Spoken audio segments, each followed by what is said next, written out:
प्रधानमंत्री नरेंद्र मोदी की अध्यक्षता में आज दिल्ली में एनडीए सहयोगियों की बड़ी बैठक होगी। बैठक में 32 राजनीतिक दल शामिल होंगे। इनमें से कुछ पार्टी ऐसी भी शामिल है जो भले ही एनडीए में शामिल नहीं है, लेकिन बीजेपी के साथ या तो सत्ता में हिस्सेदार है या फिर उन्होंने मिलकर चुनाव लड़ा है। बैठक में बीजेपी अध्यक्ष अमित शाह, वरिष्ठ मंत्री और पार्टी पदाधिकारी शामिल होंगे। बैठक में राष्ट्रपति और उपराष्ट्रपति चुनावों पर भी चर्चा हो सकती है। शिवसेना प्रमुख उद्धव ठाकरे भी बैठक में शामिल हो सकते हैं। साथ ही उनके पीएम के डिनर में भी शामिल होने की संभावना है। शिवसेना सांसद रविंद्र गायकवाड़ पर एयर इंडिया के बैन लगने के बाद शिवसेना ने संकेत दिया था कि ठाकरे इस बैठक में नहीं आएंगे, लेकिन अब बैन हटने के बाद वो बैठक में शामिल हो सकते हैं। बैन हटने के बाद आज शिवसेना सांसद रविंद्र गायकवाड़ एयर इंडिया से ही पहली उड़ान भरेंगे। गायकवाड़ एयर इंडिया की फ्लाइट AI 852 से पुणे से दिल्ली आएंगे। गायकवाड़ ने फ्लाइट में बिजनेस क्लास का टिकट बुक कराया है। ये वही फ्लाइट है जिसमें गायकवाड़ ने एयरलाइन कर्मचारी के साथ मारपीट की थी।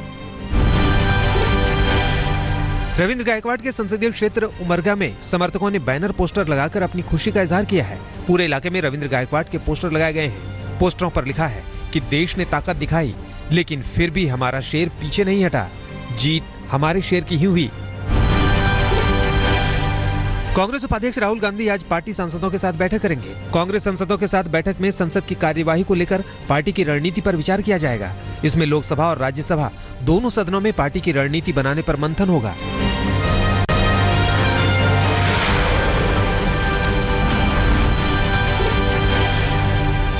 चुनाव आयोग ने चेन्नई के राधा कृष्णन नगर उपचुनाव की पूरी प्रक्रिया रद्द कर दी है।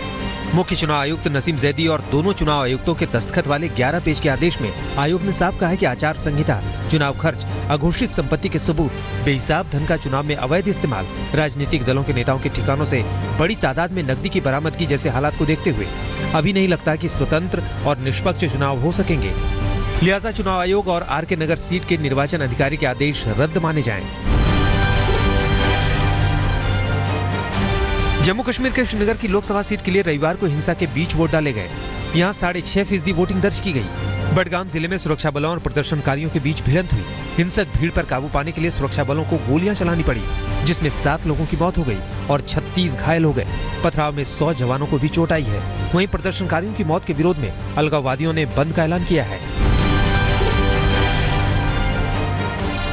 महात्मा गांधी के चंपारण सत्याग्रह के 100 साल पूरे होने के जश्न पर आज पीएम मोदी एक प्रदर्शनी का उद्घाटन करेंगे। इस प्रदर्शनी को स्वच्छाग्रह, बापू को कार्यांजलि एक अभियान, एक प्रदर्शनी का नाम दिया गया है। पीएम मोदी ने ट्वीट कर इसकी जानकारी दी है। यूपी के लखीमपुर खीरी में बीजेपी विधायक योगेश वर्मा के नेतृत्व में बाइक रैली निकाली गई। रैली में 5000 से ज्यादा लोगों ने हिस्सा लिया। रैली का मकसद 11 अप्रैल को हनुमान जयंती पर होने वाली पदयात्रा का प्रचार प्रसार करना था। कई घंटों तक शहर की सड़कों पर यह रैली निकली, जिससे सड़क पर जाम लग गया। दिल्ली में डायरेक्ट ऑफ रेवेन्यू इंटेलिजेंस ने 15 करोड़ रुपए के पुराने नोट जब्त किए हैं। साथ ही 10 लोगों को हिरासत में लिया है। इस रकम में 1000 और 500 के पुराने नोट शामिल हैं। DRI ने मुखबिर की सूचना पर झंडेवालान की एक बिल्डिंग पर छापा मारा और ये रकम बरामद की। ये सभी नोटों को बदलने की फिराक में थे और इसके लिए गोल्ड का सहारा लिया जाना था। सभी आरोपियों को कोर्ट में पेश किया जाएगा।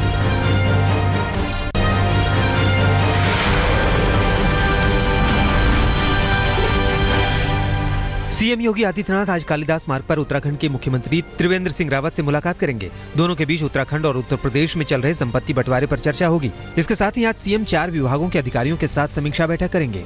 इनमें समाज कल्याण, अल्पसंख्यक, पिछड़ा वर्ग और महिला कल्याण विभाग शामिल है। इन सभी विभागों के मंत्री सीएम के सामने प्रेजेंटेशन देंगे। उत्तर प्रदेश के मुख्यमंत्री योगी आदित्यनाथ ने रविवार को दिल्ली में मैराथन बैठक की। योगी ने अंतर्राज्यीय परिषद की बैठक के बाद प्रधानमंत्री नरेंद्र मोदी समेत कई केंद्रीय मंत्रियों से मुलाकात की। पीएम मोदी के साथ योगी की बैठक 1 घंटे से ज्यादा चली। वहीं योगी ने गृह मंत्री राजनाथ सिंह, कपड़ा मंत्री स्मृति ईरानी और बीजेपी के राष्ट्रीय अध्यक्ष अमित शाह से भी मुलाकात की। प्रधानमंत्री नरेंद्र मोदी के साथ हुई 1 घंटे से ज्यादा की बैठक में योगी ने अब तक के अपने कामकाज की जानकारी दी। इसमें खासतौर से यूपी बीजेपी के संकल्प पत्र को लागू करने की दिशा में चल रहे काम की जानकारी दी गई। योगी ने किसानों की कर्ज माफी जैसे बड़े फैसले को लागू करने के संबंध में पीएम मोदी को विस्तार से जानकारी दी। अपने दिल्ली दौरे पर सीएम योगी ने अपनी पहली मांग भी रख दी है। अंतर्राज्यीय परिषद की बैठक में योगी ने यूपी के चौतरफा विकास के लिए केंद्र से ज्यादा फंड की मांग की है। योगी ने बैठक में कहा कि राज्यों को विकास के लिए ज्यादा धनराशि आवंटित की जानी चाहिए। स्थायी समिति की सिफारिशों को अंतर्राज्यीय परिषद की अगली बैठक में रखा जाएगा। यूपी में सत्ता बदलने के साथ ही नौकरशाही में बड़ा फेरबदल होने की संभावना है। सूत्रों के हवाले से खबर है कि डीजीपी, मुख्य सचिव, गृह सचिव समेत तमाम अहम पदों पर फेरबदल हो सकता है। इसके लिए 200 अधिकारियों की सूची तैयार कर ली गई है। बड़े स्तर पर डीएम और एसपी का तबादला किए जाने की संभावना है। लंबे समय से एक ही जिले में तैनात अधिकारियों का भी तबादला किया जाएगा।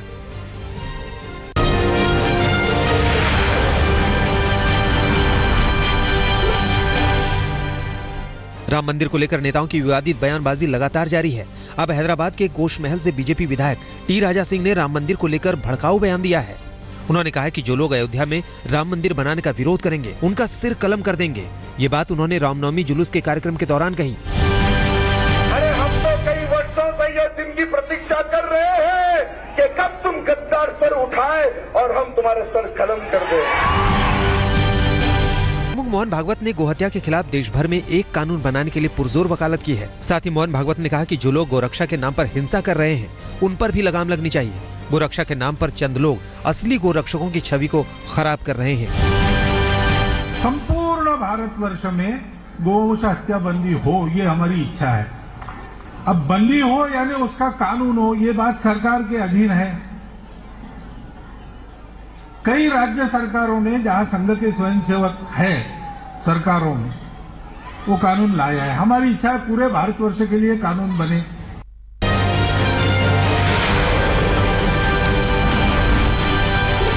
दिल्ली में एमसीडी चुनाव में जीत के लिए सभी पार्टियों ने एड़ी चोटी का जोर लगा दिया है। बीजेपी रविवार से विजय विकास यात्रा शुरू कर चुकी है, जिसमें पार्टी अध्यक्ष मनोज तिवारी प्रचार पर निकले हैं। आज मनोज तिवारी सागरपुर ईस्ट इलाके में रोड शो करेंगे। ये रोड शो 27 वार्ड से होकर गुजरेगा।